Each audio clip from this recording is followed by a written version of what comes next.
You ever notice how people spend their lives worshiping someone else's dream? They sit behind a screen, scrolling through other people's highlights, clapping for their victories like it's their own. They feel a rush of pride when someone else wins, but deep down, they're empty. Because deep down, they know that's not their life. That's not their achievement. That's not their story. It's someone else's, and they've just become a spectator in it. Most people live their entire lives this way. They find comfort in watching others rise because it gives them an illusion that they're part of something. But let me tell you the truth, you're not part of it. You're an audience member in the movie of someone else's success. And the sad part is, you think that clapping for others somehow earns you respect or progress.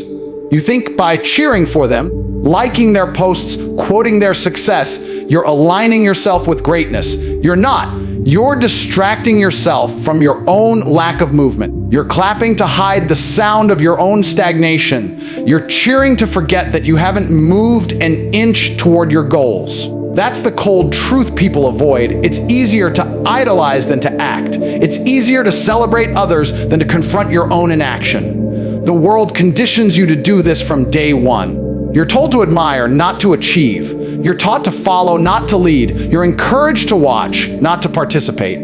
Schools, media, society, they all praise the idea of being inspired, but never teach you how to become the one who inspires. You grow up clapping for winners on TV, worshiping celebrities, reposting success quotes, but never once asking yourself, when do I become the one worth clapping for? That's why most people stay broke, average, invisible. Because their entire sense of satisfaction is borrowed. It's based on what someone else did, not what they've built. Let me tell you something powerful. The moment you stop living through other people's success, you'll feel something strange.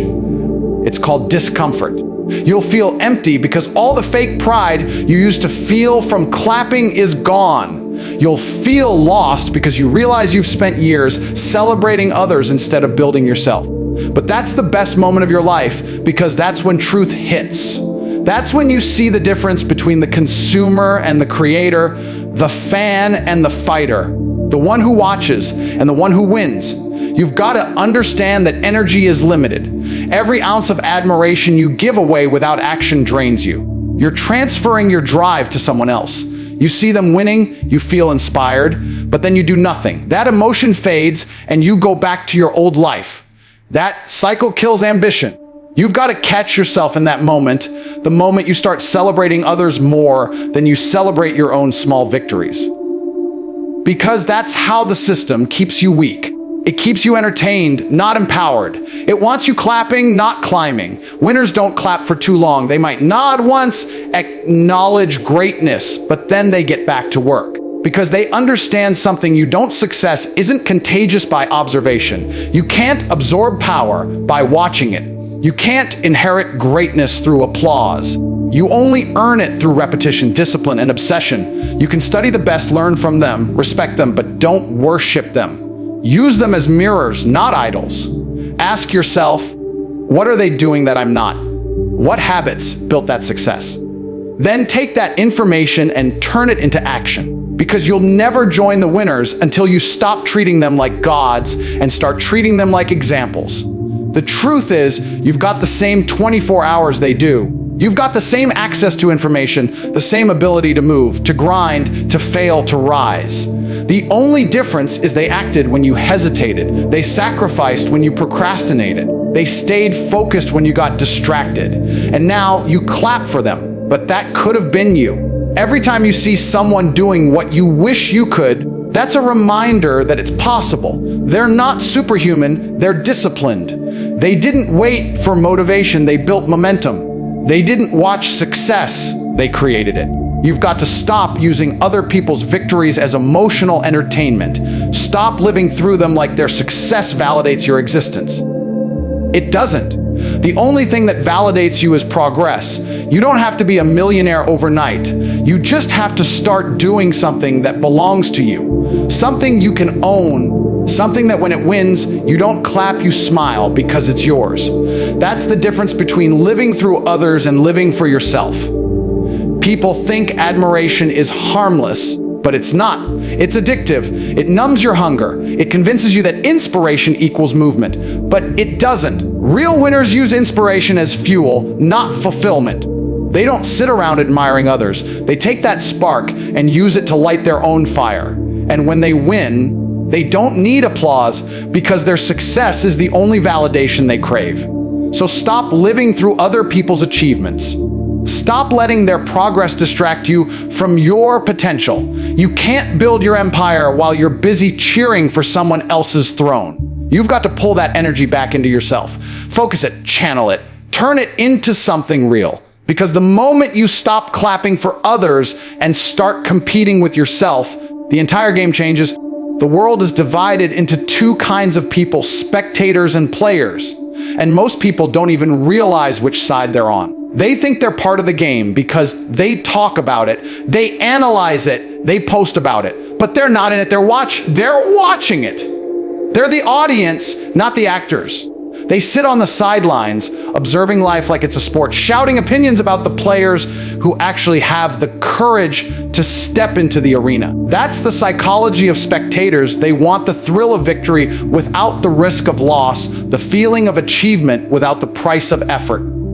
You can see it everywhere. People will spend hours watching documentaries about success, binge motivational content, analyze every move of the rich and powerful, and then go to bed without taking a single real step toward their own goals. They love the emotion of success, but hate the discipline it requires. They love watching winners because it gives them a false sense of participation. They feel like part of the action, but they're not. It's an illusion of progress, and it's the reason millions stay average. The spectator mindset is dangerous because it disguises itself as awareness. You think you're learning? You think you're improving because you're consuming good information, but you're not applying any of it. You're sitting there clapping for the players, breaking down their plays, saying, I would have done that differently, yet you've never stepped onto the field yourself. That's how mediocrity keeps people trapped. They confuse observation with action. Watching doesn't make you smarter, doing does. Listening doesn't make you stronger, applying does. The truth is, spectators love comfort. They love the safety of not being judged, not being seen, not being responsible for failure. It's easy to comment on someone else's life because you're not risking anything. The player is. The player's reputation, emotions, and pride are all on the line. The spectator risks nothing, but still feels like he's part of the story. That's why so many people stay spectators. They're addicted to the illusion of progress. They want to feel something without having to lose something. The psychology of spectators runs deep. Society builds it into you. From childhood, you're trained to sit, listen, and watch. You're taught to clap when someone else achieves, to admire the people on stage while you stay seated. That conditioning never leaves. As you grow older, you carry it into adulthood. You sit in your house watching people live the life you dream of. You scroll through success while your own potential dies quietly in the corner. You call it inspiration, but really, it's paralysis. You're stuck in observation mode, too scared to switch into creation mode. And you know what's even worse? Spectators criticize players because it makes them feel better about not playing. They'll call someone lucky, arrogant, or undeserving just to justify their own lack of courage. They'll say things like, if I had his opportunities, I'd be successful too. No, you wouldn't, because you're still clapping instead of acting. You're still talking instead of building. Opportunity doesn't make players, action does. The same chance given to two people produces different results because one steps forward while the other hesitates. Players understand something spectators never will: the thrill of uncertainty, the chaos of risk, the growth that comes from failing publicly and trying again. That's the price of playing the game, and that's why it's so rewarding. The pain, the stress, the sleepless nights, the sacrifices, that's what transforms you. But you'll never feel that transformation sitting in the crowd. You'll never understand the power of persistence if you're too afraid to start. The player evolves through experience. The spectator stays the same year after year, applauding others while his own dreams fade. You've got to ask yourself, what are you doing every day? Are you living or just watching? Are you chasing your own goal, Or are you obsessed with someone else's journey? Because the truth is, no one ever became great by watching greatness. You become great by enduring the process yourself. You become great when you stop consuming and start creating. The moment you stop talking about what you're going to do and actually do it, that's when the shift happens. That's when you leave the crowd and step into the arena. Spectators crave entertainment, players crave evolution. Spectators spend their time watching success, players spend their time building it. And once you understand that difference, life changes. Because you can't play and spectate at the same time. You can't win while clapping for others. Every second you spend cheering is a second you could spend training, planning, building. Every moment you invest in someone else's story could be a chapter in your own. That's the psychology that separates them. Spectators are emotionally invested in other people's results, while players are emotionally invested in their own growth. One lives off observation, the other lives off execution. You've got to decide which one you want to be. Because as long as you keep sitting there watching, time is passing. Someone else is out there doing exactly what you're dreaming of. And if you keep waiting, keep clapping, keep observing, you'll wake up one day realizing you spent your whole life in the audience of your own potential. From the day you're born, the world starts programming you to stay small. You're told what's normal, what's acceptable, what's realistic. You're not raised to dominate. You're raised to comply. Society doesn't want lions, it wants sheep. It doesn't want you to question the system, it wants you to fit into it. That's why people grow up chasing comfort instead of greatness. They think they're making choices, but they're just following instructions written for them long before they could think for themselves. Look at how it begins. You go to school and they teach you obedience, not ambition. You're rewarded for silence, not curiosity. You get praised for following rules, not for breaking limits. They don't teach you how to make money, how to lead, how to build something that lasts. No, they teach you how to sit still, memorize, and conform. You grow up believing that success is about fitting in, getting approval, doing what everyone else does, get a degree, get a job, get a mortgage, get old, and die quietly. And then they call that life. That's not life. That's a slow death disguised as stability. Society wants you clapping for others because it keeps you busy. It wants you worshiping celebrities, politicians, athletes, and influencers because as long as you're admiring them, you're not competing with them. The system needs spectators, not challengers. It needs you to stay entertained, distracted, docile. That's why you get bombarded with endless entertainment, social media, gossip, trends. All of it's designed to steal your attention, to keep you cheering instead of changing. You think it's harmless, but it's the perfect trap because when your mind is full of noise, your ambition gets buried under it. The truth is, the system doesn't care about your potential. It only cares about your compliance. It needs you to pay taxes, follow the rules, consume products, and keep the machine running. The moment you decide to step out of line, to do something different, to chase something greater, you become a problem. You become someone who can't be controlled. That's why they tell you dreams are unrealistic. That's why they laugh when you talk about freedom, wealth, or power. Because if too many people start thinking like that, the system collapses. The entire structure of mediocrity depends on your willingness to settle. Most people don't even realize how deep this conditioning goes. You're taught to fear failure because failure threatens your sense of security.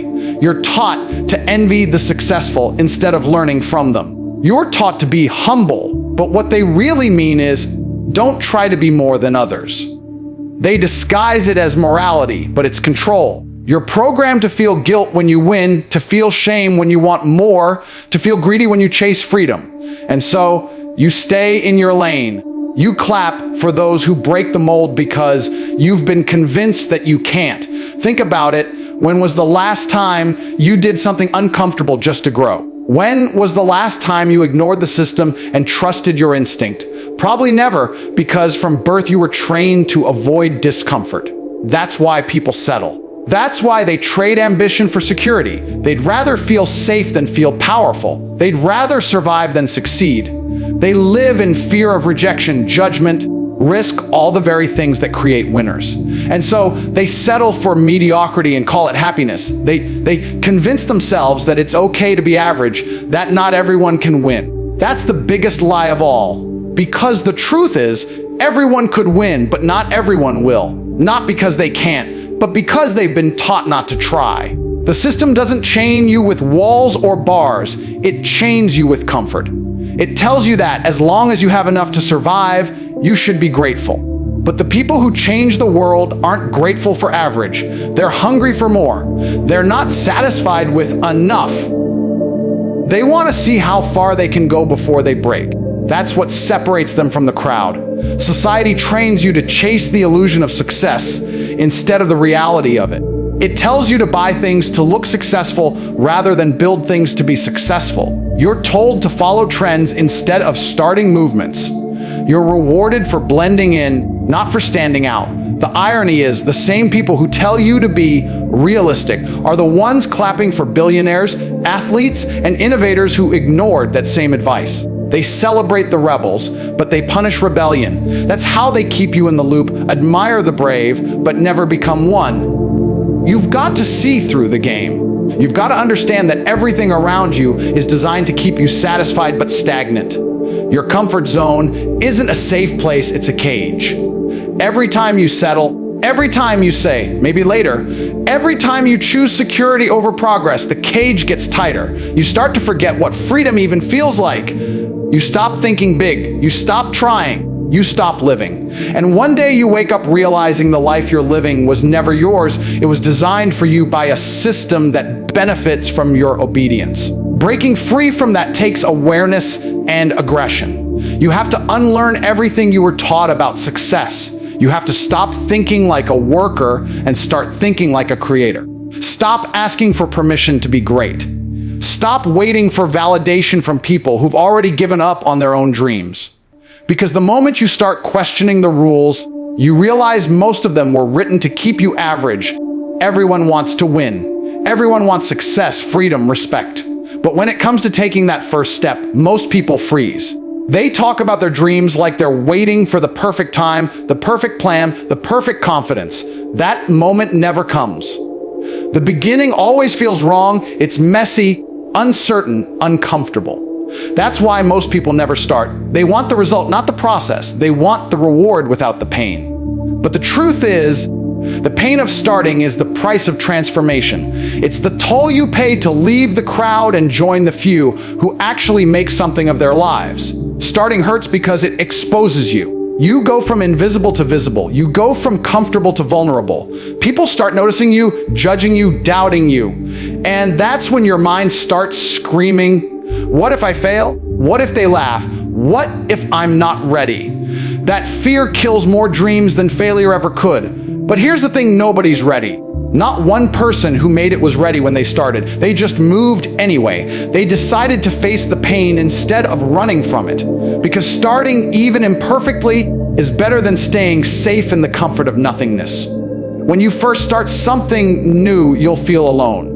The crowd that once cheered for you when you talked about your plans will go silent when you actually take action. Because deep down, people love dreamers more than doers. Dreamers make everyone feel good, they talk big, but they don't challenge anyone. Doers, on the other hand, make people uncomfortable. Your progress exposes their excuses. Your effort reminds them of their laziness. That's why you'll notice the moment you start, the support disappears. And that silence hurts. But that silence is your test. That's the moment you decide whether you're doing it for applause or purpose. The beginning is full of rejection. You'll try and fail again and again. You'll doubt yourself. You'll question whether it's even worth it.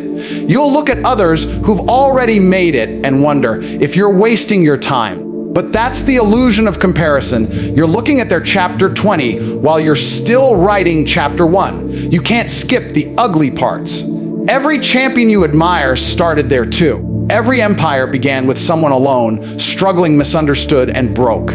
The pain of starting is universal. The only difference is winners push through it while losers retreat back into comfort.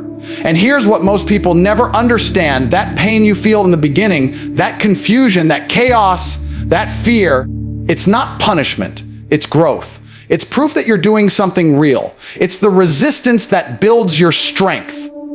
You can't grow muscles without pressure. You can't grow character without struggle. The pain of starting is your body, your mind, your soul adjusting to a new standard. It's life testing whether you're serious. Because if success came easy, everyone would have it. The pain is there to separate the curious from the committed. When you start, you'll make mistakes. You'll look foolish. You'll say the wrong things, do the wrong things, lose time, lose money, lose people.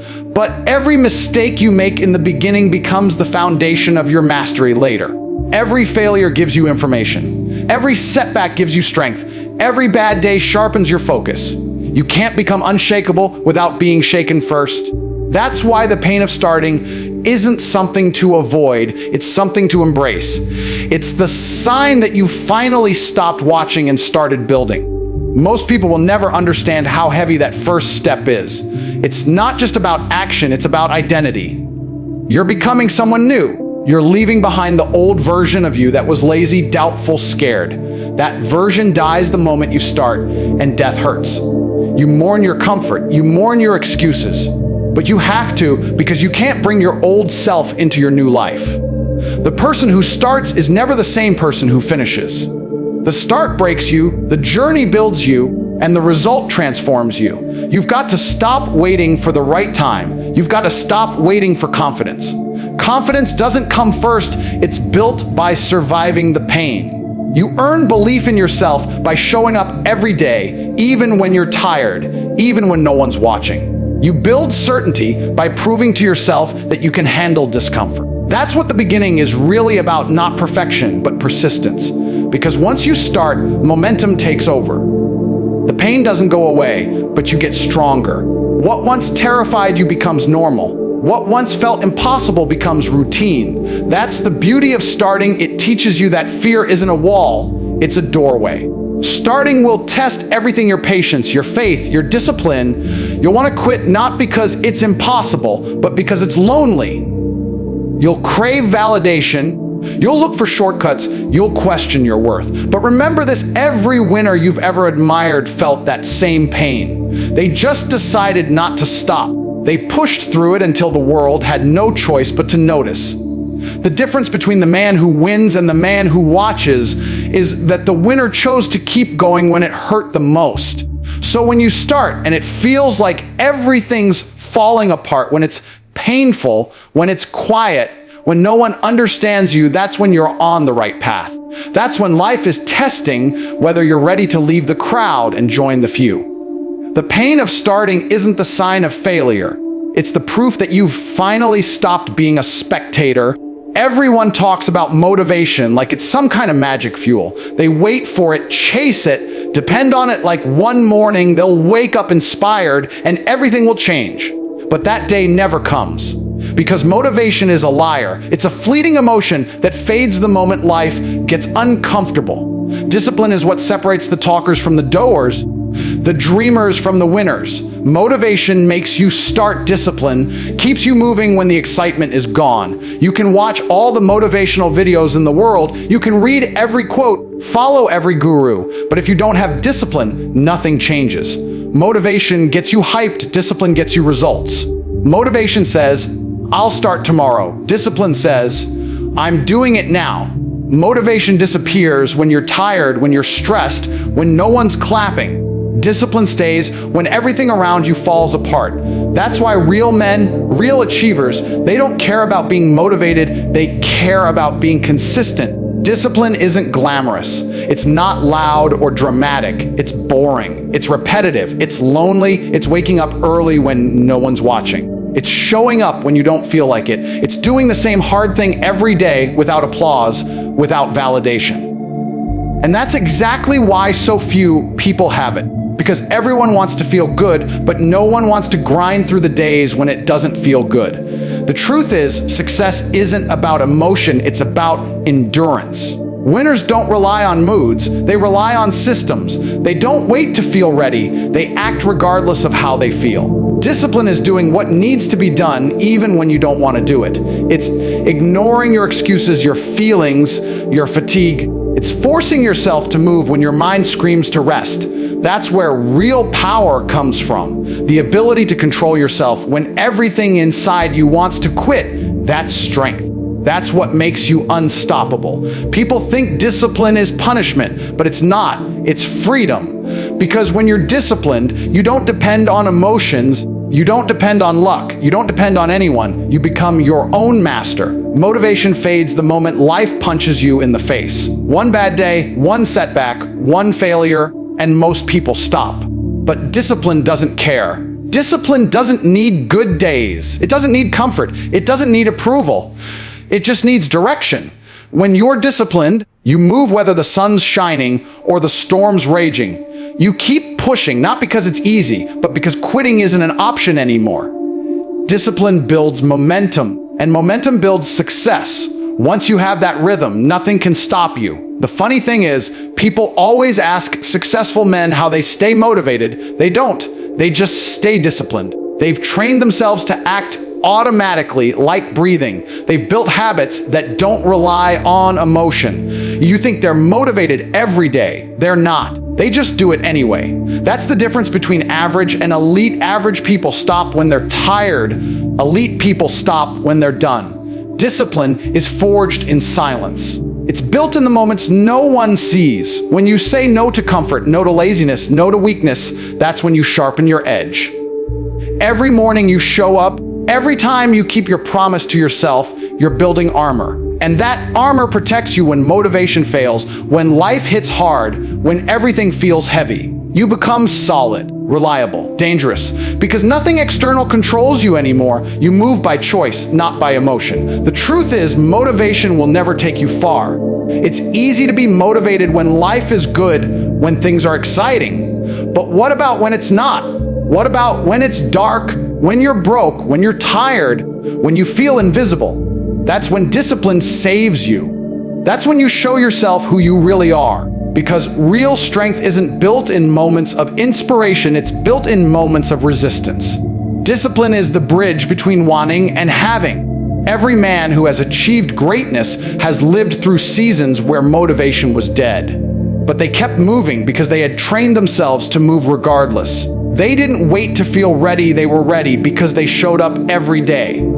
Discipline creates the kind of confidence motivation never can. Because when you know you'll do what's required, no matter how you feel, nothing scares you anymore. Nothing stops you. Nothing shakes you. So stop chasing motivation. Stop waiting for a spark to move you. You're not supposed to feel inspired all the time. You're supposed to act even when you don't. The men who win aren't the most motivated. They're the most disciplined.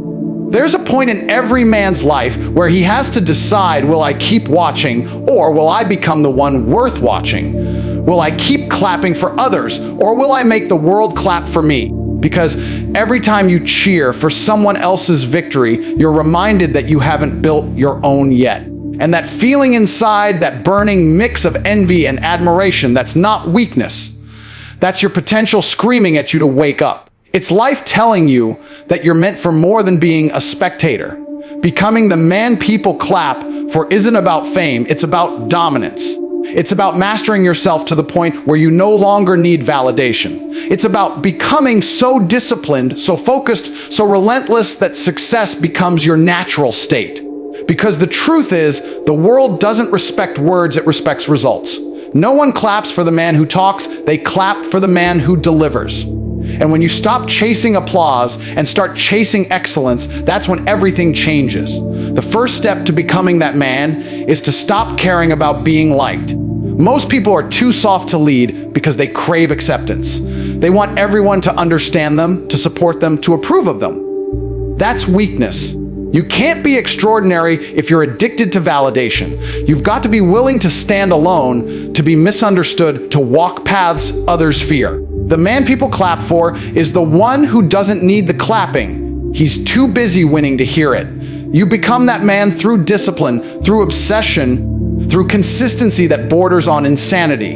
You build yourself in silence, brick by brick, while others talk about what they'll do. You suffer when no one's watching, you grind when no one believes, and you push when everyone else quits. That's how you earn respect, not by demanding it, but by embodying it. People clap for you when you've shown them what's possible, when your existence itself becomes a statement. But understand this: when you start rising, people will hate before they clap. They'll mock your ambition. They'll question your motives. They'll try to pull you back down to their level because your growth threatens their comfort. That's part of the process. You can't inspire others until you trigger them first. You've got to be ready to be the villain in their story before you become the hero in their eyes. Because the truth is, people only respect results they can no longer ignore. Becoming that man means detaching from emotions that weaken you: laziness, self-doubt, excuses. You stop letting your feelings dictate your effort. You move with purpose, not comfort. You stop explaining yourself and start proving yourself. You don't talk about what you're going to do. You show them with silence and consistency. And one day, the same people who doubted you will say, "I always knew he'd make it." That's the irony. The world only claps when you no longer need it to. The process is lonely, it's brutal, it's repetitive. You'll have nights where you question everything, where the weight feels too heavy, where no one understands why you're still pushing. But that's where legends are built, in the dark, when the crowd is gone. Because when the spotlight finally finds you, it won't be luck, it'll be proof. Proof that you were willing to bleed longer, work harder, and endure more than everyone else. The man people clap for isn't chasing money or fame; those come naturally. He's chasing mastery, he's chasing evolution. He's chasing the version of himself that can't be broken. Because when you master yourself, everything else follows: success, respect, admiration, legacy. You stop competing with others and start competing with your own potential. And that's when life bends in your favor. That's when opportunities start chasing you instead of you chasing them. You've got to remember, the applause is temporary, it fades. But the power you build, the mindset you develop, the discipline you forge, that stays. That's what separates the real ones from the pretenders. The pretenders chase applause, the real ones chase improvement. Every day you wake up and outwork your yesterday, you're becoming that man. Every time you do what you said you would do, even when it hurts, you're getting closer. You don't need to tell the world who you are, you make them feel it. Through your presence, your results, your energy, you become undeniable. And once you reach that level, you'll understand something powerful. It was never about being clapped for. It was about becoming the kind of man who didn't need to clap for anyone else. So here's the truth: life will give you two choices. You can either sit in the crowd clapping for the winners, or you can stand up and become one. You can spend your years admiring success from a distance, or you can live it firsthand. Every man decides which side he belongs to: the spectators who talk or the players who act. And the difference between them isn't talent, luck, or background. It's mindset. It's the decision to stop watching and start building. You've got to stop feeding your energy to others and start fueling your own fire. Stop waiting for motivation. Stop craving approval. Stop living through someone else's story. The pain, the silence, the grind, that's where real power is born. That's where confidence is built. You don't become great by being inspired. You become great by being disciplined. You rise because you refuse to stay where you are. The world doesn't need more admirers. It needs more creators, more fighters, more men who wake up every day determined to conquer something within themselves. Because once you do that, once you master yourself, the game changes. You stop looking up to people and start walking beside them. You stop clapping for winners and start shaking their hands as one of them. You want the world to notice you. Stop talking and start doing. You want respect. Earn it through consistency. You want freedom. Build it through pain. The path isn't easy. It never will be. But it's worth it, because when you finally become the man people clap for, you'll realize something powerful. The applause doesn't matter. What matters is that you prove to yourself that you could